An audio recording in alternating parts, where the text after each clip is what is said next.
Pada Mei tahun lalu, kebakaran biasa di rawa Florida Everglades membakar selama 11 hari. Petugas pemadam bilang itu disebabkan petir. Tapi gumpalan asapnya berperilaku seperti tak pernah mereka lihat sebelumnya. Dan ketika apinya akhirnya padam, lumpur mengembalikan sesuatu yang tidak seharusnya ada di sana. Bukan tulang. Bukan Euler. Bukan peralatan pertanian tua. Apa yang kebakaran itu ungkap telah memaksa 3 badan federal mengubah pernyataan mereka 2 kali. Inilah yang mereka temukan. Everglades terbakar setiap musim kemarau. Itu normal. Regu pemadam tahu polanya. Mereka tahu bagaimana angin bergerak di atas rerumputan. Mereka tahu zona mana yang akan membara dan mana yang berhenti. Tapi pada pagi 14 Mei, kebakaran mulai dekat reservasi Miccosukee yang tidak mengikuti aturan manapun. Data satelit dari NOAA menunjukkan tanda panas membesar 2 kali lipat dalam 90 menit. Itu tidak normal untuk lahan basah. ITU hampir mustahil. Regu pemadam setempat datang dengan 2 truk sikat dan helikopter. Mereka perkirakan api kecil di tanah. Yang mereka lihat malah dinding jingga bergerak melawan angin. Angin hari itu bertiup timur laut 9 mil per jam. API bergerak ke barat daya. Itu tidak mungkin terjadi kecuali ada sesuatu di bawah tanah yang menyulutnya. Kapten pemadam Robert Mendes kemudian bilang ke penyidik bahwa apinya seperti bernapas. Rumput terbakar, berhenti, lalu menyala lagi dari bawah. Dia belum pernah lihat itu dalam 30 tahun. Api melompati 2 kanal. Kanal seharusnya jadi pemutus alami karena air menghentikan penyebaran. Tapi saksi melihat api di kedua sisi kanal yang sama dalam 10 menit. Itu artinya panas merambat di bawah garis air. Itu artinya sesuatu di tanah terbakar pada suhu cukup tinggi untuk mendidihkan lumpur dan menyalakan rumput di seberang. Sensor tanah dari Universitas Miami mencatat suhu bawah permukaan lebih dari 800 derajat Fahrenheit. Api permukaan tidak menghasilkan panas sedalam itu. Ada sesuatu lain di bawah sana. Hari ketiga, api sudah habisi hampir 4.000 hektar. Negara bagian minta bantuan federal. Saat itulah panggilan radio aneh pertama masuk. Pilot helikopter terbang di atas asap melapor altimeternya memberi bacaan palsu. Katanya tanahnya terlihat salah. Katanya asapnya bau seperti logam terbakar, bukan rumput. Lalu dia lihat sesuatu di abu yang membuatnya mematikan radio. Hari keempat kebakaran, pesawat riset NOAA dialihkan terbang di atas Everglades. Pesawat itu punya spektrometer, alat baca komposisi, kimia asap. Biasanya, ASAP kebakaran hutan menunjukkan kadar karbon, kalium, dan nitrogen tinggi. Itu yang dilepaskan rumput dan pohon terbakar. Tapi spektrometer di pesawat itu mengembalikan bacaan yang di komputer tandai sebagai galat. Pilot uji lagi. Hasilnya sama. Asap mengandung jejak strontium, berilium, dan jenis paduan aluminium khusus yang dipakai di manufaktur kedirgantaraan. Tak satu pun elemen itu berasal dari rumput. Tak satu pun dari buaya atau ular atau makhluk hidup manapun di rawa. Regu darat mulai lapor masalah kesehatan. 7 petugas pemadam mengeluh rasa logam di mulut dalam hitungan jam setelah bekerja di dekat tepi timur kebakaran. 2 dilarikan ke rumah sakit di Homestead dengan gejala yang cocok dengan demam uap logam ringan. Kondisi itu biasanya terjadi pada tukang las yang mengerjakan baja galvanis. Tidak terjadi pada orang yang memadamkan api rumput. Dokter periksa darah mereka dan menemukan kadar vanadium tinggi. Logam langka dipakai di baja berkekuatan tinggi dan turbin mesin jet. Saat ditanya dari mana vanadium bisa datang di Everglades, seorang toksikolog bilang hanya satu tempat, pesawat jatuh yang terbakar pada suhu sangat tinggi. Citra satelit dari Sentinel-2 milik Badan Antariksa Eropa menunjukkan sesuatu yang lebih aneh. Hari kelima, API menghasilkan anomali thermal yang bukan titik panas tunggal tapi kumpulan 5 sumber panas terpisah dalam satu garis lurus. Pola itu tidak terjadi alami. Kebakaran liar menyebar bentuk tak beraturan berdasarkan angin dan bahan bakar. Satu garis lurus 5 sumber panas berarti sesuatu buatan manusia terbakar di bawah tanah. Garis itu membentang hampir 800 kaki. Kurang lebih sepanjang pesawat komersial besar yang hancur saat menghantam tanah. Dinas Taman Nasional berusaha menenangkan publik. Mereka keluarkan pernyataan pendek bahwa api sudah terkendali dan asapnya tidak berbahaya. Tapi surel internal yang diperoleh melalui permintaan catatan publik menceritakan hal berbeda. Seorang penjaga taman menulis ke atasannya, asapnya bau aneh, seperti kebakaran pabrik, dan lumpurnya menggelembung di tempat-tempat yang tidak ada api di atas tanah. Atasannya membalas 2 kata, diam saja. Hari ke-6, api sudah membakar dirinya menjadi bentuk yang tak bisa dijelaskan ahli manapun. Dan saat itulah benda logam pertama muncul di abu. Bukan kerangka Euler. Bukan tiang pagar tua. Itu adalah sesuatu yang seharusnya tidak ada di lahan basah yang dilindungi. Jika Anda menghargai investigasi mendalam seperti ini, pertimbangkan berlangganan. Api mencapai puncaknya pada hari ke-6. Saat itulah tanah mulai retak. Panas ekstrim memanggang lapisan atas lumpur menjadi kerak keras seperti keramik. Dan di bawah kerak itu, air sudah mendidih habis, menyisakan kantong uap dan abu terbuka. Seorang petugas pemadam berjalan di perimeter melihat bentuk gelap menjuat dari salah satu retakan. Dikira kayu terbakar. Dia raih dengan tangan bersarung. Tidak terasa seperti kayu. Terasa halus dan dingin, padahal tanah di sekitarnya masih cukup panas untuk melelehkan sol sepatu. Dia tarik. Benda itu berat, terlalu berat untuk ukurannya. Dia bersihkan abunya dan melihat sepotong logam melengkung dengan paku keling masih utuh. Paku keling.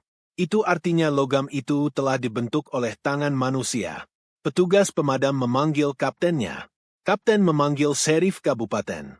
Dan dalam 4 jam, tim dari FA datang dengan helikopter. Mereka tidak membawa peralatan pemadam. Mereka membawa detektor logam, radar penembus tanah, dan mesin X-ray portable. Itu bukan respons normal terhadap kebakaran liar. ITU operasi pemulihan.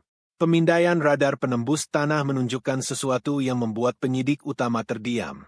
Terkubur 2 hingga 3 kaki di bawah permukaan, di sepanjang garis 800 kaki yang sama, ada massa besar pecahan logam. Beberapa potong sekecil kan. Lainnya sepanjang beberapa kaki. Radar menunjukkan bentuk yang mirip bagian sayap, strut pendaratan, dan yang tampak seperti sebagian rumah mesin. Tapi FAA tidak bisa mengidentifikasi jenis pesawatnya. Potongan itu tidak cocok dengan pesawat komersial manapun di basis data mereka. Juga tidak cocok dengan pesawat militer manapun. Seorang teknisi berbisik bahwa logamnya tampak tua, mungkin 20 atau 30 tahun, tapi cara penyebarannya menunjukkan dampak baru. ITU mustahil. Kecelakaan sebesar itu pasti sudah dilaporkan. Pasti ada tim pencari. Pasti ada liputan berita. Tidak ada apapun. Tim menggali 5 potong malam itu. Mereka tempatkan dalam wadah tertutup dan terbangkan ke laboratorium di Atlanta. Tapi sebelum helikopter lepas landas, salah satu penyidik memotret dengan ponselnya. Foto itu menunjukkan lokasi penggalian dari atas. Di tengah bekas terbakar, tempat api paling panas, ada lingkaran sempurna tanah gundul. Tak ada yang tumbuh di sana. Tak akan ada yang tumbuh di sana untuk waktu lama. Dan di dalam lingkaran itu, lumpurnya telah menghitam sampai ke batuan dasar kapur. Itu bukan kerusakan api. ITU sesuatu yang lain. Itu tanda panas begitu hebat sehingga mengubah tanah secara permanen. Pagi berikutnya, FAA mengubah cerita mereka. Mereka bilang potongan logam itu dari perahu airboat tua yang tenggelam puluhan tahun lalu. Tapi airboat tidak punya rumah mesin dari aluminium kedirgantaraan. Dan airboat tidak meninggalkan garis lurus panas di bawah tanah. Laboratorium di Atlanta menerima 5 wadah tertutup pada hari ke-7. Ahli metalurgi forensik utama membuka wadah pertama berharap menemukan potongan aluminium dari perahu atau pesawat kecil. Yang dia temukan adalah sepotong kulit fuselage sepanjang sekitar 12 inci. Logamnya pajuan abu perak dengan semberat emas tipis di bawah cahaya tertentu. Dia uji dengan fluoresensi sinar X standar. Logam itu mengandung 73% aluminium, 15% tembaga, 8% seng, dan 4% elemen jejak termasuk perak dan magnesium. ITU bukan pajuan. Itu formula yang dipakai di pesawat eksperimental dari akhir tahun 80-an. Hanya 2 pesawat dalam sejarah yang menggunakan campuran spesifik itu. Keduanya prototipe. Keduanya diklasifikasikan. dan keduanya secara resmi dihancurkan dalam kebakaran hangar sebelum sempat terbang. Potongan kedua adalah pecahan dari yang tampak seperti permukaan kendali, mungkin kemudi atau aileron. Tapi tidak ada nomor bagian. Tidak ada nomor seri. Tidak ada stempel inspeksi. Setiap komponen pesawat yang dibangun di AS diwajibkan punya tanda yang bisa dilacak. Potongan ini tidak punya apapun, kecuali satu hal. Terukir di permukaan dalam, sangat kecil sehingga perlu mikroskop untuk melihatnya. Ada simbol, bukan logo, bukan stempel pabrikan. Satu huruf Yunani, Omega. Ahli metalurgi itu belum pernah melihat tanda seperti itu dalam 30 tahun kerja. Dia telusuri semua basis data yang tersedia untuk analis sipil. Tak ada yang cocok. Potongan ketiga adalah yang paling mengganggu. Itu adalah bagian dari material komposit sarang lebah, jenis yang dipakai di pesawat siluman untuk menyerap radar. Tapi sarang lebah ini tidak terbuat dari serat karbon atau fiberglass. Itu terbuat dari material keramik yang belum pernah diproduksi secara komersial. Saat laboratorium mencoba memotong sampel untuk pengujian lebih lanjut, mata pisaunya pecah. Pisau berlian. Materialnya lebih keras dari apapun di perpustakaan referensi mereka. Sebuah panggilan dilakukan ke kontak di NTSB. Agen NTSB bertanya 3 hal, di mana ditemukannya, seberapa dalam, dan apakah ada yang menjaga lokasi itu sekarang? Saat laboratorium menjawab, agen bilang akan menelepon kembali. Dia tidak pernah menelepon. Hari ke-8, FAA mengeluarkan siaran pers bahwa potongan logam itu adalah puing dari latihan militer yang terjadi tahun 1997. Tapi tidak ada catatan militer yang menunjukkan pesawat hilang di Everglades tahun 1997. Tidak ada laporan kecelakaan. Tidak ada berkas pilot hilang. Tidak ada misi pencarian dan penyelamatan. Pentagon dimintai komentar. Mereka bilang akan memeriksanya. Itu 3 bulan lalu. Belum ada respons sejak itu. Sementara itu, bekas kebakaran sekarang menjadi zona terlarang. Tidak ada warga sipil diizinkan. Tidak ada jurnalis. Tidak ada permintaan penerbangan satelit yang disetujui. Dan ada satu potongan lagi yang tidak dibicarakan laboratorium. Sepotong yang ditemukan bukan oleh tim FAA, tapi oleh seorang remaja lokal yang berjalan ke area abu setelah regu pemadam pergi. Potongan itu sekarang hilang. Begitu pula remajanya. Jika Anda menghargai investigasi mendalam seperti ini, pertimbangkan berlangganan. Hari ke-9, api masih menyala di beberapa titik, tapi aktivitas nyata telah berpindah ke tanah. 3 SUV hitam dengan plat pemerintah tiba di jalan akses utama. Mereka bukan dari FAA. Bukan dari Dinas Taman Nasional. Kendaraan itu membawa kredensial Departemen Pertahanan, khususnya dari kantor yang secara resmi tidak ada. Seorang mantan analis intelijen kemudian mengidentifikasi nomor plat itu milik AFOSI, unit yang biasanya menangani pelanggaran keamanan proyek rahasia. Mereka tidak menyelidiki kebakaran liar. Mereka menyelidiki hal-hal yang tidak ingin dilihat publik. Tim Dude mendirikan pos komando bergerak 2 mil dari zona bakar. Mereka membawa generator sendiri, peralatan komunikasi sendiri, dan detail keamanan sendiri. Penegak hukum setempat diperintahkan menjauh. Regu pemadam diperintahkan berkemas dan pergi, meskipun titik api masih ada. Saat Sheriff Kabupaten minta penjelasan, dia diberi dokumen 1 halaman yang mengutip Undang-Undang Produksi Pertahanan 1950. Hukum itu mengizinkan pemerintah federal mengambil alih tanah dan sumber daya selama darurat nasional. Tapi tidak ada darurat nasional. Hanya ada kebakaran di rawa. Namun dokumen itu ditandatangani dan diberi tanggal dalam hitungan jam setelah potongan logam diterbangkan ke Atlanta.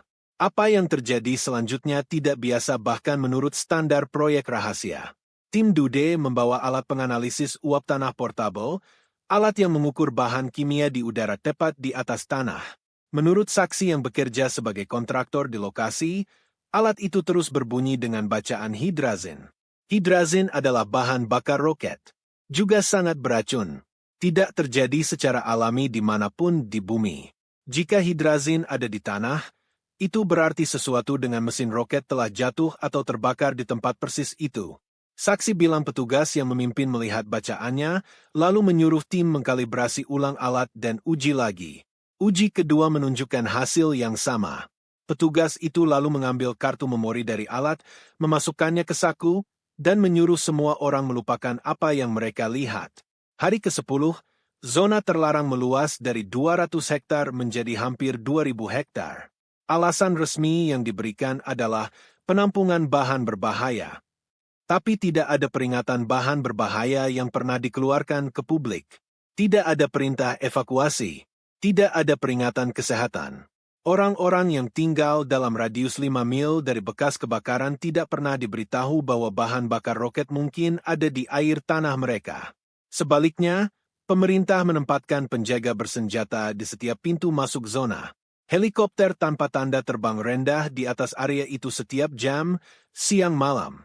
Pilot lokal yang terbang dekat zona diperingatkan oleh pengatur lalu lintas udara untuk segera ubah jalur. Tanpa penjelasan, hanya perintah. Lalu datanglah dokumen. Dinas Taman Nasional memperbarui laporan kebakaran resmi mereka. Versi asli menyebutkan kimia asap tidak biasa dan pecahan logam. Versi final menghapus kedua bagian itu seluruhnya. Laporan revisi menyalahkan api hanya pada petir dan kondisi kering. Tidak menyebutkan tanda panas garis lurus, puing terkubur, atau pengambil alihan dude. Laporan revisi itu adalah satu-satunya versi yang bisa dilihat publik hari ini.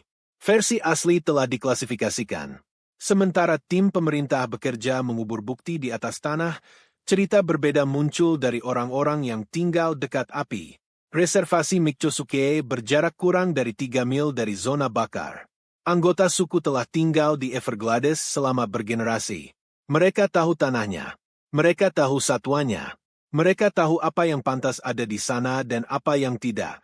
Dan pada malam hari kelima, beberapa dari mereka melihat sesuatu yang masih sulit mereka gambarkan. 3 saksi terpisah melapor melihat sosok bergerak di dalam api. Bukan petugas pemadam. Bukan hewan lari dari kobaran. Sosok yang berjalan dengan sengaja, lambat, dan sepertinya tidak bereaksi terhadap panas. Seorang saksi, wanita berusia 60-an, bilang dia melihat 2 bentuk tinggi berdiri di dekat tepi asap. Katanya mereka berbentuk manusia tapi salah. Terlalu kurus. Terlalu diam. Dan saat angin berubah dan asap menghilang sejenak, dia melihat mereka tidak punya wajah. Bukan wajah buram. Bukan wajah bertopeng. Tidak ada wajah sama sekali. Hanya permukaan halus di mana seharusnya mata dan mulut berada. Dia lari masuk dan menolak keluar sampai pagi. Saat dia memberitahu petugas polisi suku, petugas itu menulisnya tapi tidak membuat laporan. Dia kemudian bilang ke reporter lokal bahwa dia mendengar cerita serupa dari 3 keluarga lain. Seorang pemadam sukarela dari stasiun terdekat memberi keterangan lebih rinci. Dia mengoperasikan pompa air sekitar 200 yard dari garis api utama saat dia melihat cahaya yang bukan oranye atau merah. Warnanya putih. Putih murni, seperti busur las. Dia menoleh ke arah cahaya itu dan melihat bentuk bergerak melalui asap. Katanya tingginya kira-kira 6 kaki, berdiri dengan 2 kaki, tapi tidak memiliki sendi yang terlihat. Bergerak seperti meluncur, bukan berjalan. Lalu lenyap. Bukan lari. Bukan jatuh. Lenyap. Pemadam itu berhenti keesokan harinya. Dia bilang ke kaptennya tidak akan pernah kembali ke Everglades. Kapten berusaha bicara dengannya, tapi pria itu sudah mengemasi truknya dan pergi. Ada video. Kualitasnya tidak bagus. Kamera keamanan dari perkemahan ikan di tepi timur cagar alam merekam sesuatu pada pukul 3.47 pagi hari ke-6.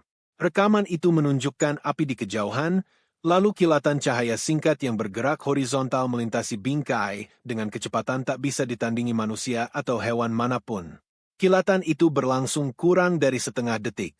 Dinas Taman Nasional menyita hard drive kamera itu dalam waktu 48 jam. Mereka bilang itu untuk penyelidikan pembakaran. Tapi tidak ada penyelidikan pembakaran.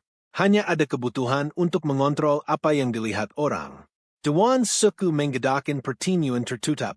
Mereka tidak mengundang pejabat pemerintah manapun. Mereka berbicara tentang cerita lama. Cerita tentang hal-hal yang hidup di Everglades sebelum manusia datang. Cerita yang diceritakan kakek nenek tapi tidak ada yang percaya. Setelah pertemuan, Dewan mengeluarkan pernyataan pendek meminta privasi. Mereka tidak menyebutkan sosok-sosok itu. Tidak menyebutkan api. Mereka hanya bilang Everglades menyimpan rahasia yang tak bisa dijelaskan sains. Lalu mereka berhenti bicara pada pers sama sekali. Jika Anda menghargai investigasi mendalam seperti ini, pertimbangkan berlangganan. Hari ke-11, api sebagian besar padam. Tapi data yang terkumpul selama 11 hari itu menceritakan kisah yang sangat ingin dihilangkan oleh seseorang.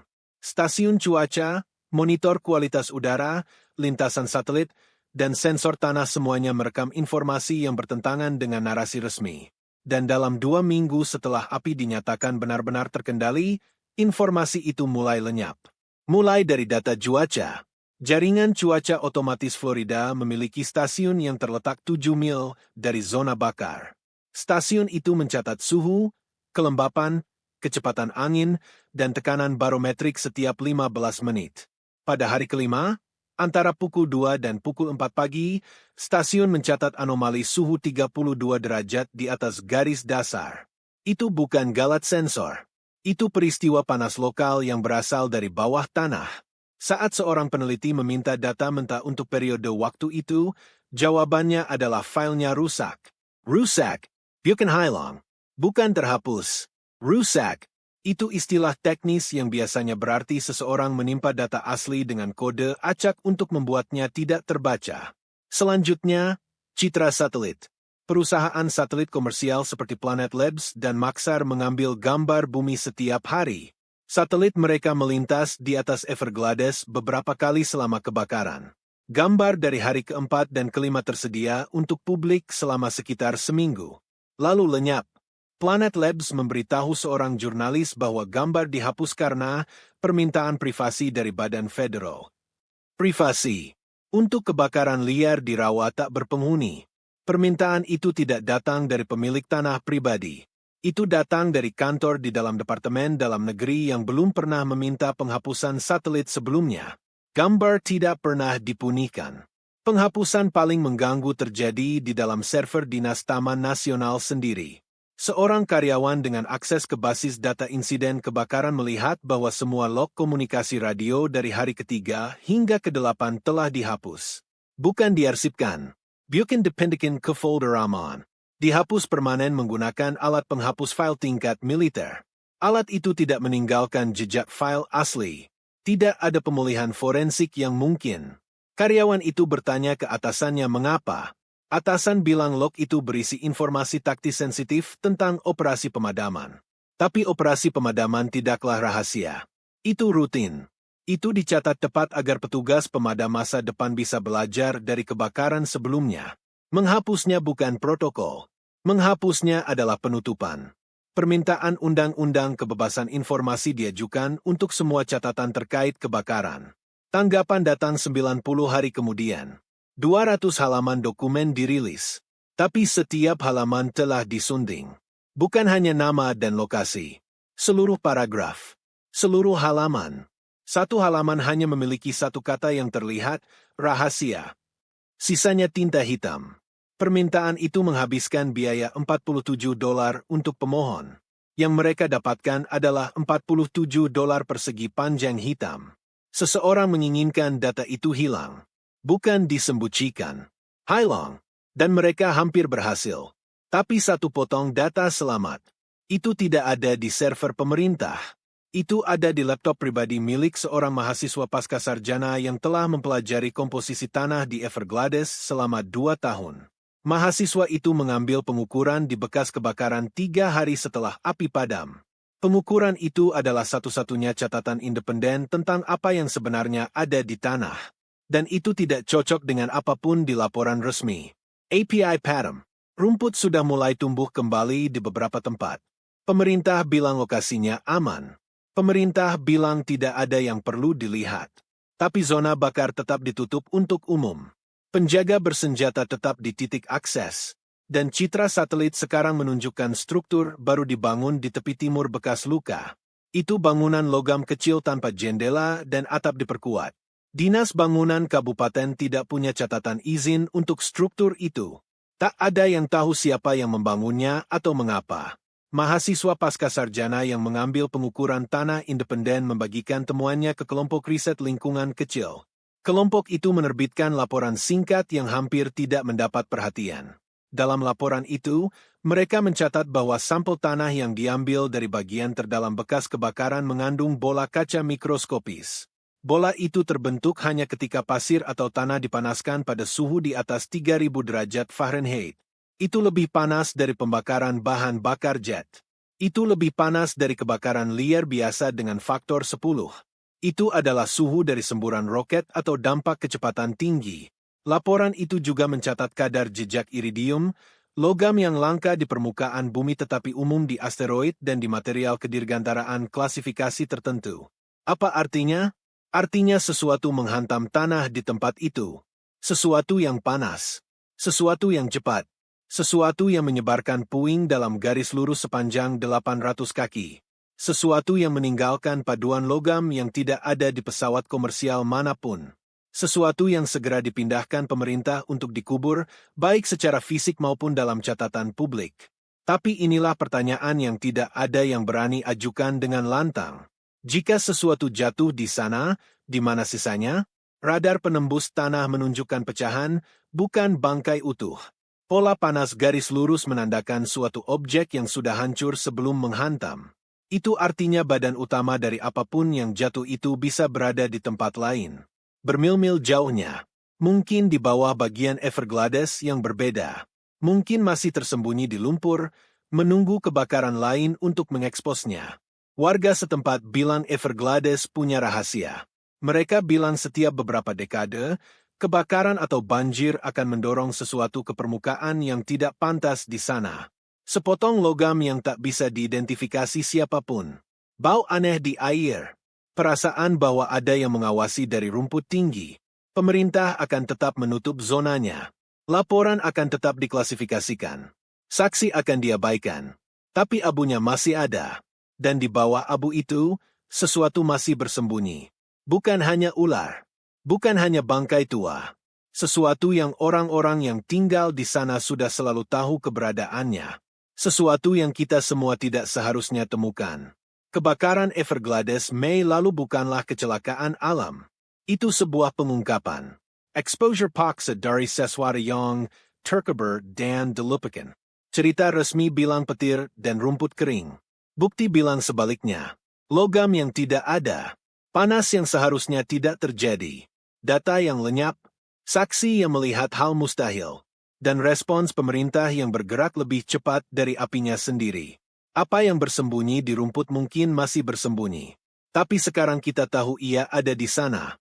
Dan mengetahui adalah langkah pertama menuju mengajukan pertanyaan yang tak ingin didengar siapapun yang berkuasa, apalagi yang terkubur di bawah tempat-tempat yang kita kira kita kenal.